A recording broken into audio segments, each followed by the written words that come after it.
Right, people, welcome to part 3 of this 3-part webinar series where myself and Opalang are discussing this very important judgment handed down by the Western Cape Tax Court.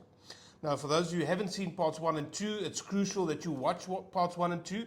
Otherwise, this discussion is going to sound completely random.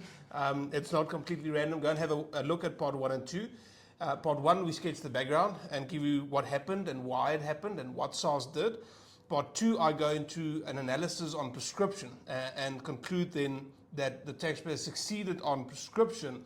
But the court does go on to say, well, look, it is not inconceivable that somebody might appeal this judgment. And I say somebody, probably SARS, right?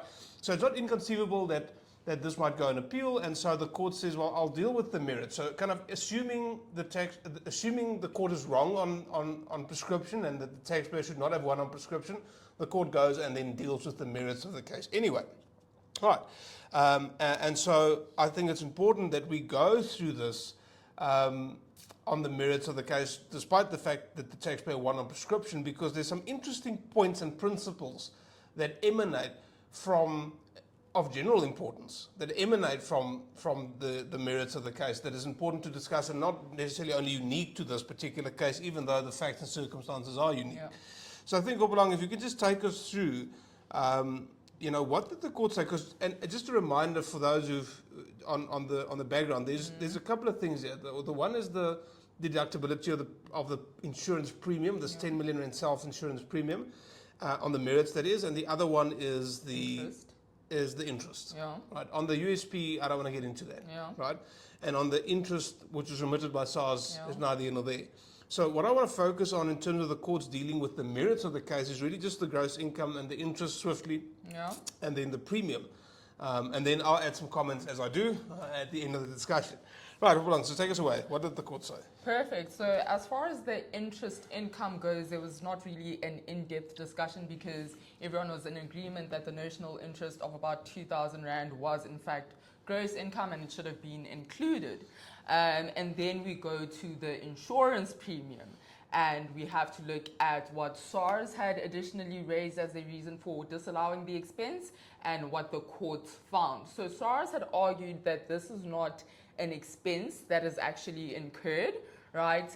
And part of the reason for arguing that it's not an expense was that the taxpayer gets the money back should they cancel the contract.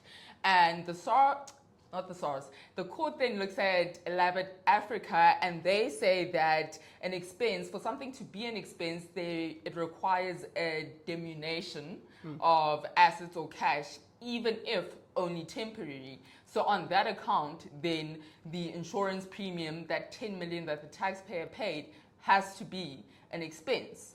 Well, then is it an expense that is actually incurred? And the taxpayer has a contract in place, therefore there is a legal obligation to make payment of the premium, and it can only then be an expense that is actually incurred. Absolutely, and just to jump in there, and this is important because remember that SARS said initially, they tagged on the other ones, which we'll look at the other grounds, which we'll discuss now. But initially, SARS had said it's not an expense. Yeah. The reason I'm disallowing this deduction is because I don't think it's an expense, I don't think it's actually incurred. And the court said, well, that's an easy way to answer that question. I mean, we need to look at the Labat Africa case, where the court established what is the meaning of an expense, what constitutes an expense.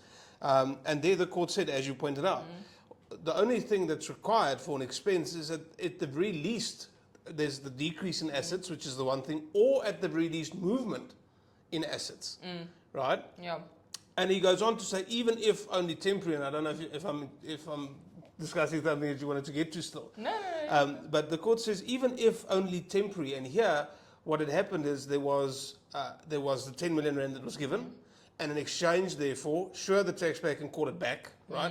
But in exchange, therefore, the taxpayer received a right. Now, that right is arguably equal to 10 million, might even be more, at 12 million, right? But clearly, there's a change in assets, so there's a movement of assets, cash in exchange for rights. And yes, it's not permanent because SARS said, okay, because they had to, because Labat, they were forced to say, well, okay, there was a movement in assets, but then SARS said, but that movement in assets must be permanent. In other words, otherwise it's not an expense. And the court said, no, not according to Labat. Labat judgment said a movement in assets, even if only temporary, is sufficient to constitute an expense. And on the basis that even though you can pull back the 10 bar, or on 30-day, it's still a movement of assets, albeit temporarily. And we're going to get into this now, right? I'm going to get into this now, but that's the basis SARS raised. So the court's only addressing what SARS had raised. Yeah. Because the tax court, if you look at the rules, the tax court can only deal with what's in the pleadings. Yeah. If they didn't plead the other stuff, which I'll comment on now, which they ought to have, then the court will only look at this. I'm sorry, I'm putting my accounting hat on in terms of the movement of assets. So I suppose the net effect is different because I'm thinking, okay, you move 10 million, which is cash, assets, and then you get back a right. The right is an asset, right? So that's if they unless the court is you're right in asking these questions, because you might say that's not a movement of assets, it's a change of assets. Yeah. It's a swap, effectively, Yeah. of an asset. Except now you're getting back a right that is worth 12 million, arguably. So it's not a decrease. If anything, it's an increase in assets. If we could, just for the sake of argument, right?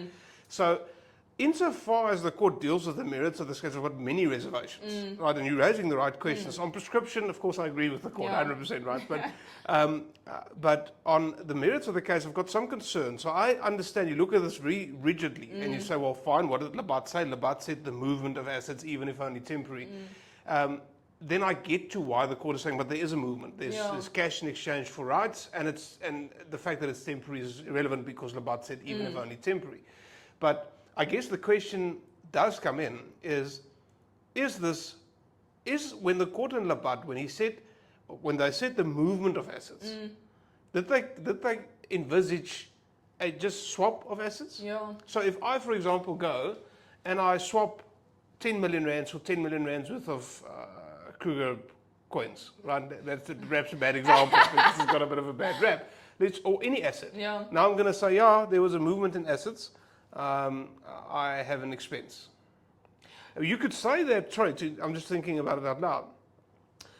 In the defense of the court is if I go and buy an asset for my business, right? Okay. I go buy a building. Granted, I'm assuming I sell, let's say stock. I buy stock. So I'm putting in 100 rands worth of cash for stock, trading stock, and I get 100 rands worth of trading stock. The market value is 100. Yeah. So that's an expense. Yeah, granted, Section 22 will defer it, the deductibility, but it's still an expense. It is still It's still a movement of assets.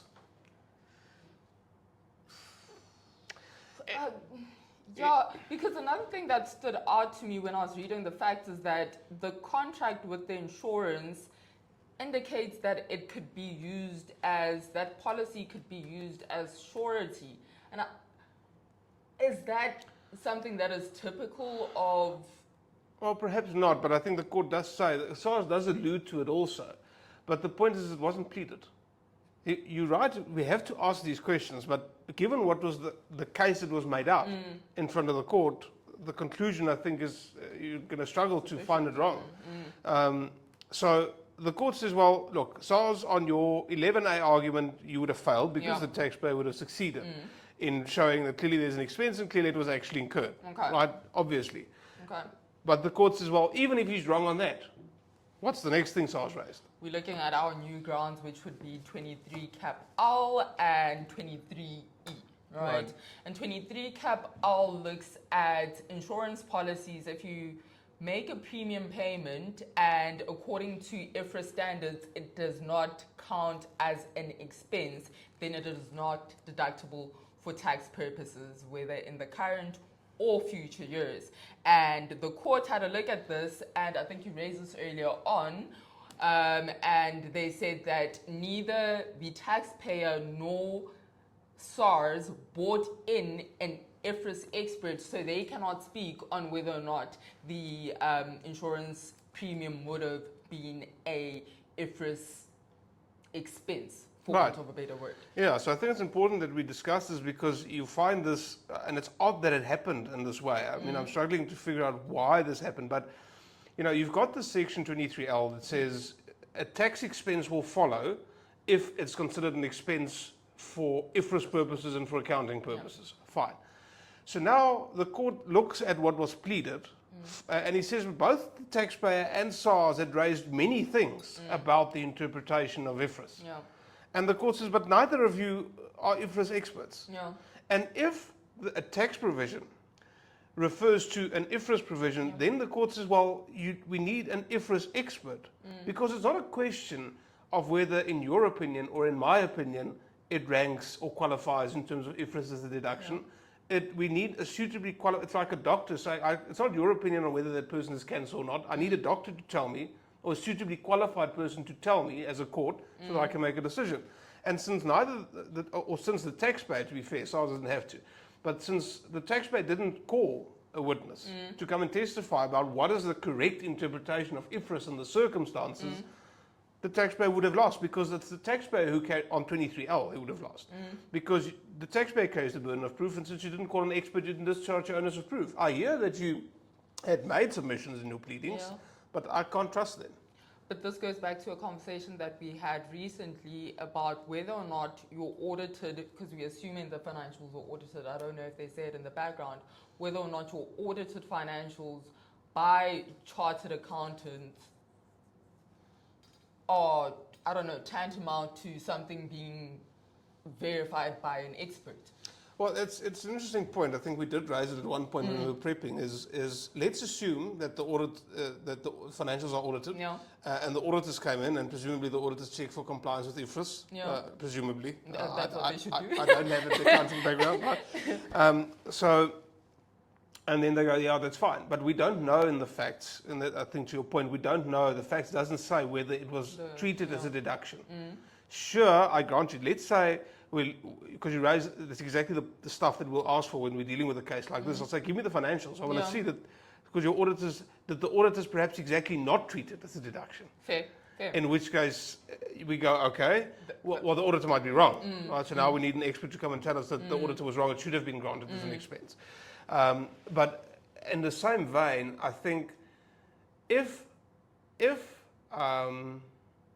let's say it was a deduction, right, and the auditor signed off as a deduction, certainly that's something that I would raise, but it's almost like circumstantial evidence. I'd still need the auditor who did the audit and his team to come in and say, yes, we did show it as an expense on the financials because we do think it complies with IFRS and qualifies as a deduction. The point being is that you look at that document, that financial statement, it should stand, I guess, unless SARS questions it and says, well, your auditor did the way I'll do it, if I'm SARS, right? So let's say you bring this evidence to me and you say, this is my financial statements. It does rank as a deduction for IFRS because my auditor said it's fine, it's there. And I say, okay, fine, what is materiality in your audit? Right? And you say to me, materiality is 50 million. And I said, well, this is 10 million. So your auditor didn't look at this, did he? So it does come a question of how you go about discharging, because all I did now is I cast reasonable doubt, right? So, and that's all they need to do as SARS. But they haven't paid me to do anything for them, so I shouldn't be saying these things. All right. So the taxpayer would have failed on 23L, right? And the court let's just quickly talk about 23E, and just remind us again what 23E is, because. So the taxpayer would have succeeded on 11A, would have failed on 23L. This is all academic to a large extent because the taxpayer won on prescription. But let's see where it goes if it goes in appeal. And then 23E, just a reminder, what does it say? Which is a prohibitory section, looks at you cannot claim as a deduction income that has been put into a reserve account or capitalized in any way. That's basically the gist of 23E, and they fail on that. Yeah, there's a whole history. They failed on. No, they succeeded on that. So there's a whole history behind 23E and the purpose of 23. I don't want to get into that. The court does say he doesn't see this as the same as a deposit. So he doesn't take issue with this. And I think I agree. If you look at the reality of the form, let's not say the reality. If you look at the form of the transaction, it's not my bank account. There is a contract in place. I am putting in 10 in exchange for 12. On the form of it, it's not the same as putting my money in a bank account. Right? On the form. I'm thinking about it now. I suppose that does make sense, because basically what's the argument? it becomes equity, it's retained income in a way. Yeah. Right. Right. You've Well, just in moved effect, it. moved Yeah. it. Yeah, you've moved it. So that's the whole point. If I kind of ring fence an amount in my accounting records and move it to a separate bank account, Yeah. for argument's sake, you can't get a 23E deduction Yeah. for that because it's still your money. Yeah. You know, and here on the form, that is not the same. And that's what the court says. The acting judge does say that this is not the same as a deposit account. And I No, agree on the I form, agree, it's, yeah. it's not the same. Right, so SARS would have failed on 23, the taxpayer would have succeeded on 23. Right. So now for my comments. Right. When you look at the original basis on which SARS raised this assessment, Yes. simply it's not expenditure. Yes. That would, in my mind, never have flown because it is expenditure, exactly because of the reasons that the court give here. Okay. Right? So clearly it is on the form of the transaction. Right? Clearly this is expenditure. Yes. Right? When you look at the way the judge writes this judgment, one of the things he says when he's handing down his judgment is he says he asked SARS from the bench, if I remember this correctly, are you raising SARS that this is a sham or simulated transaction? And they said no. Right? So now the court says, okay, well, fine. If I have to look at this on the form, which is what you're alleging I must be looking, or what you are arguing, what you're pleading I must look at SARS, then on form, it's an expense. Yeah. It's an expense, it's actually incurred, obviously. Yeah. Right? So it's almost as if the court is saying to them, but you're raising the wrong thing. The same kind of thing that he says on prescription, where he says to them, you can't, I'm not saying that's what he says, I'm deducing, I'm reading between the lines, where he says, it's nothing wrong for you to say that the non-disclosure of the interest caused me to incorrectly allow the premium as a deduction. He says, you can do that, but you didn't. Why? He doesn't say that because he feels nice. He says that because he can only deal with the facts as SARS had put them before the court, how SARS has made out their case, and they've quite, with respect, seems made a hash of the case, right? It seems to me, right? So, in my view, on the form of it, it checks out. But if SARS had raised substance over form and perhaps GAR, I think they might have had issue with because I think there's probably sufficient commercial justification for the transaction, right, being insurance premium. But then also, people are very quickly to say there's commercial justification. You know, when I had this discussion with Vickers as well, we said, well, look at the timing of the insurance premium. Yeah. You know, it's for you're telling me it's for business, and you are telling me that it's insurance, but you've never had a claim before. Exactly.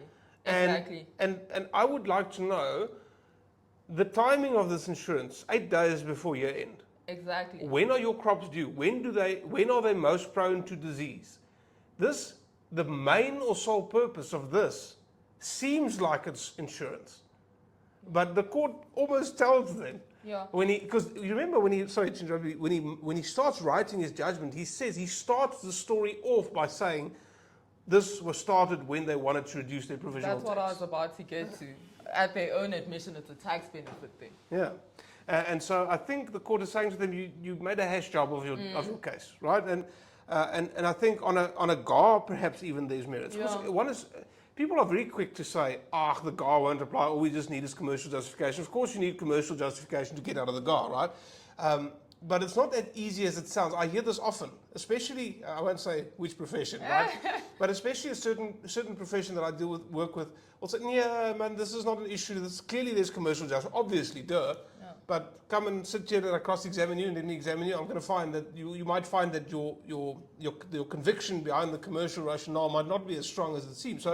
So something to think about. Yeah, I suppose you can't abandon that it is dependent on the facts and circumstances as well. Correct. Just because farmers lose crops, it doesn't mean that there's commercial rationale for you. Correct. As someone that's never had to make a claim. Correct. And in that particular time period. Yeah. And in the particular circumstances, sure, look, insurance necessarily is to cover some form of uncertain risk, I grant you.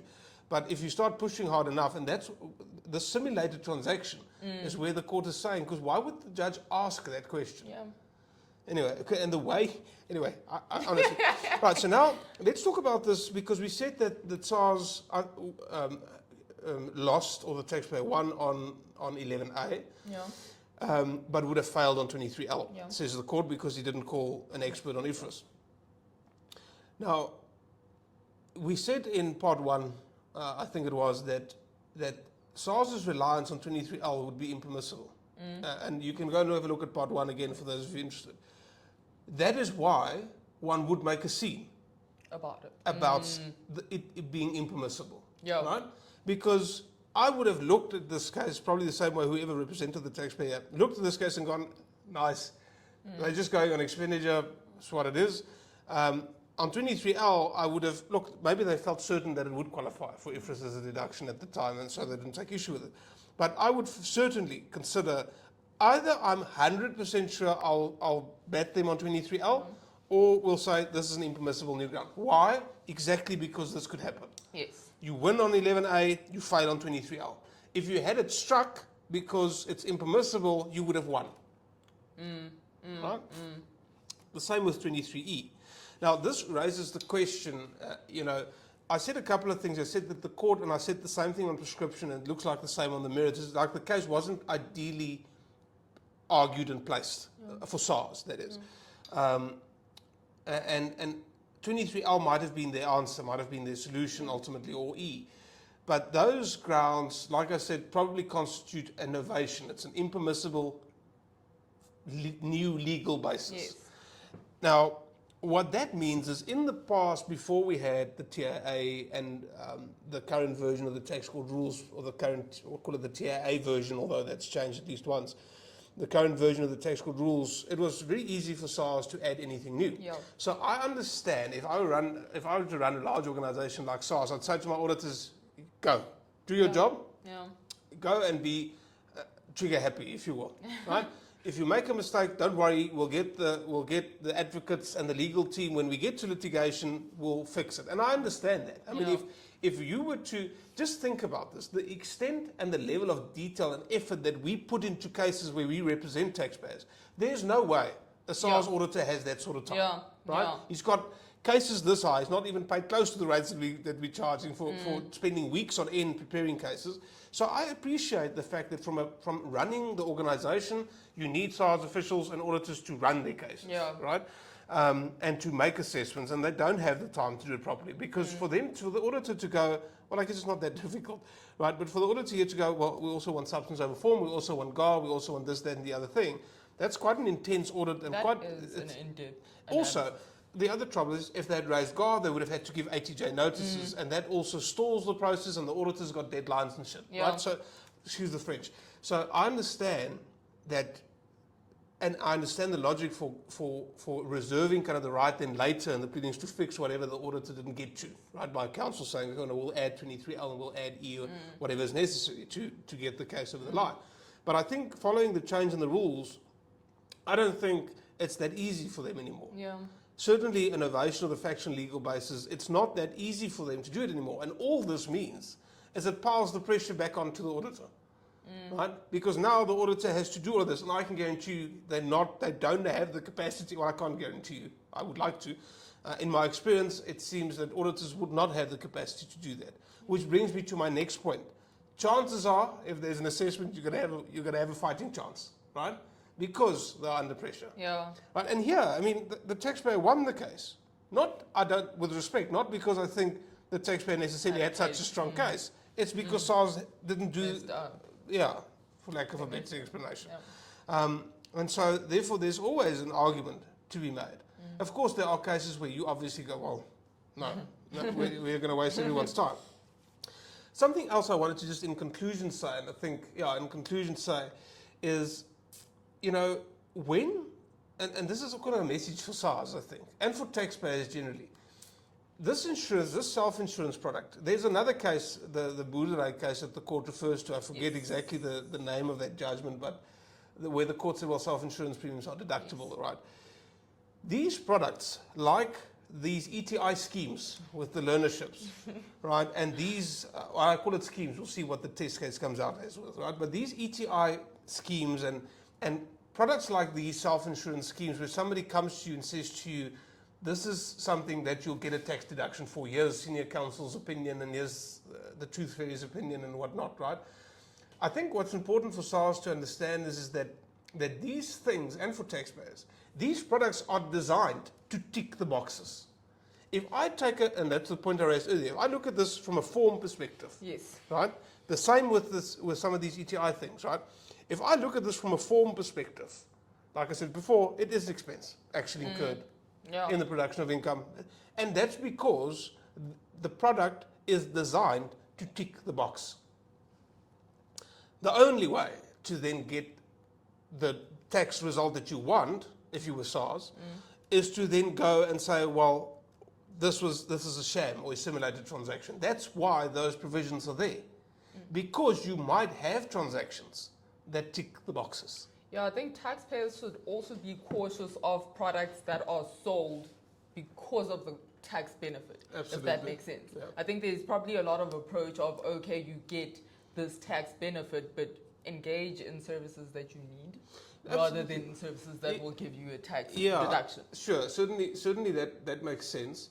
And I would just be careful, being in the industry that we are in as tax experts. I just recently looked at someone pitched something to me on LinkedIn with some learnership allowance, and the first thing I saw was I won't touch that thing with a stick, right? Because it doesn't make sense to me. Not saying it won't check out. Some of them do, but just be careful. If it sounds too good to be true, chances are it is, right?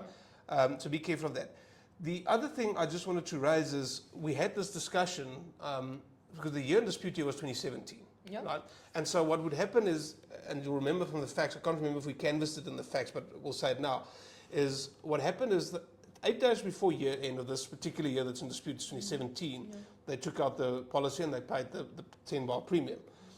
The very next tax year, not soon after that, it was a couple of months after that 2017 year ended, they cancelled the policy. Yes.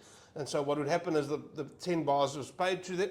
I don't know if it was paid, but the principle is it was paid to them, and then it was, paid back to the insurance company as a renewal of the policy. And that happened 2018, 2019, 2020, and I think 21. Until 21, Until 21. So you put the premium in. First year, you get the deduction. Next year, you cancel and you renew the policy, and so on and so forth until they stopped eventually doing this in 2021. And so my question is, well, what happened in the subsequent tax years for tax purposes? Because if you cancel the premium, you cancel the policy, you get your premium back. Yes. That's a recovery of an expense, right? So that should be a recoupment, right, under principles of 8.4. Presumably then, when you put the money back in, you get the deduction again. So I'd imagine the way it was treated going forwards was cancel, put back in, so you'd have the recoupment and then the deduction again and then recoupment. So you only get this tax benefit. Well, it's a tax benefit. The court said it's a tax benefit, right? You get this tax benefit, at least for now, we'll see. You get this tax benefit in this year. But the very fact that it was cancelled and renewed and cancelled and renewed, cancelled and renewed, again, that to me suggests that something is not right. I understand in terms of the true nature of the transaction. Yes. If you're going to keep on cancelling it and renewing, cancelling and renewing, cancelling and renewing, and then you're earning interest on it. It's something that to me would suggest that go and have a look at the GAR as a ground. So I was for raising the assessment. Have a look at substance over form and simulate. I grant you these things are difficult to prove. I'm not saying they would have won on that, but I know the scope of the audit was 2017 to 2019, but I want to know, can the court or SARS look forward? No, in making their submission. No, the court. Well, they can look forward in terms of looking at the substance and the true nature of the transaction, but they can't make determinations on tax years not in front of them. So for example, if 2017 wasn't determined in this appeal, it wasn't an appeal on say on 18, then the court can't make a determination here on 18, because 18 is not in front of the court. The tax court is a creature of statute, actually. And SARS? Well, SARS can, of course, based on the judgment, then agree assessments with the taxpayer afterwards. Or the taxpayer can say, well, no, on all the other years that we're still in objection phase or we're at ADR and appeal or whatever the case might be, we'll just let those run because this judgment doesn't set a precedent. No, but I'm asking in terms of, so SARS audited after the assessment had prescribed, right? So Right. 3 years later. So they would So have they had have 18. to be, Yeah. yes, they have to have assessments or For the other years. returns for the subsequent years. Can they look at it holistically to reach a determination for 2017? Well, yeah, they can. I mean, but not in terms of 11A. So if the issue is 11A, you'd have to look at 11A in 2017. But if you Okay. want to raise GAR and substance over form, then sure, you can look at what happened after the transaction. In Okay. fact, oftentimes when you look at GAR and the characteristics of impermissible avoidance arrangements, one of the things is whether it's got round-trip financing in it, and that necessarily often requires looking into different years. Different years, okay. See if the stuff kind of reverses back. So yeah, that's what they could have done. That's all from my side on the merits. fine. Yeah, I think that's all there is to it. I think that the short story is on the merits. I think SARS made a hash of this.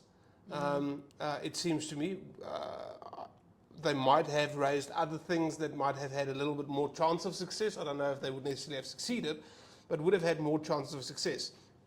The point being is these assessments are often raised in, I want to say in haste because that creates the wrong impression, but it's often raised not necessarily with full consideration to what ought to be raised. I mean, there's a lot that goes into tax, right? Yeah. So, I don't know, haste But that's- might be the word. No, well, yeah, correct, but Haste that's the might point I'm be making. And I feel for the SARS auditors Yeah. because, I mean, to get it right, it's a bit of an, I want to say unfair balance, but I don't want to say it either. Yeah. You know, it's by choice, it's by design that they don't have the time. You know, there's things that can be done to check these assessments. And not all of them, of course, there are some that's great. I mean, believe me, I've seen assessments where they would raise 6, 7, 8 grounds in the alternative for disallowing one expense. That's the right way of doing it. But I grant you, practically speaking, that's not possible. And so the question that raises to me, and I'll conclude with that, and I'll leave it for the viewers to decide for themselves, right? The question I have is how many assessments are there that's wrong, that's left unchallenged?